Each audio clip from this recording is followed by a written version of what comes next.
ఈరోజు పార్లమెంట్ ఎన్నికల ప్రచారంలో భాగంగా మరి జనరాం మండలంలోని పలు గ్రామాలు పర్యటించడం జరిగింది. పొద్దున్నుంచి కూడా ఒక 4-5 గ్రామాలకు సంబంధించిన ప్రజలందరినీ కూడా క్షేత్రస్థాయిలో వెళ్ళి ఉపాధి హామీ పథకం సంబంధించిన పని ప్రదేశాలలో వెళ్ళి విజిట్ చేసి వాళ్ళ సమస్యలన్నీ కూడా అడిగి తెలుసుకోవడం అనేది జరిగింది. మరి వాళ్ళందరూ కూడా చాలా మంచి స్పందన ఇస్తున్నారు. సార్, ఈరోజు కాంగ్రెస్ పార్టీ చేపట్టి ఈ స్కీమ్లో మేము పనిచేయగలుగుతున్నాం.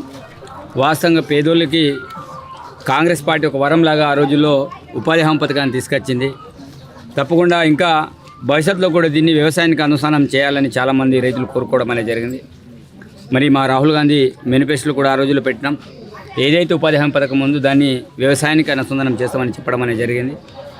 మరి మా లక్ష్యం ఒకటే, పేదవాళ్ళ కోసం, బడుగు బలహీన వర్గాల కోసం వాళ్ళందరినీ కూడా అన్ని రకాలుగా అభివృద్ధి చేయడమే మా యొక్క కాంగ్రెస్ పార్టీ యొక్క లక్ష్యం.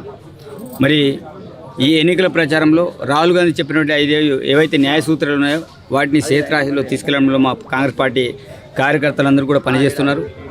దానిలో భాగంగా ఈరోజు కూడా నేను క్షేత్రస్థాయిలో పర్యటించాలనే ఆలోచనతో ఇక్కడ రావడం అనేది జరిగింది.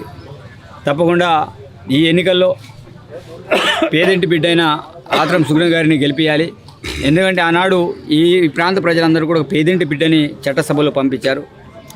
తప్పకుండా నాకు తోడుగా ఒక అక్కగా మరి ఆమెను కూడా మీరు ఆశీర్వదించి పార్లమెంట్కి పంపిస్తే తప్పకుండా నాతో పాటు ఆమె కూడా పనిచేయడానికి ఆస్కారం ఉంటుంది. కేంద్రం నుంచి నిధులు తీసుకొచ్చే పరిస్థితి ఉంటుంది.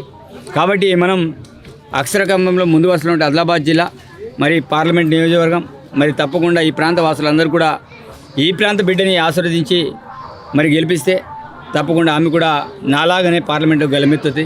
పేదింటి బిడ్డ, ఆమె కూడా ఈ ప్రాంతంలో పుట్టిన బిడ్డ, మరి ఈ ప్రాంత సమస్యల కోసం సంపూర్ణమైన అవగాహన ఉండే వ్యక్తి కాబట్టి ఈ ప్రాంత వాసులందరూ కూడా తప్పకుండా పెద్ద ఎత్తున కాంగ్రెస్ పార్టీకి ఓట్లేసి ఆశీర్వదించి ఆత్రం సుగ్న గారిని గెలిపించాలని మనస్ఫూర్తిగా కోరుకుంటున్నాను. ధన్యవాదాలు.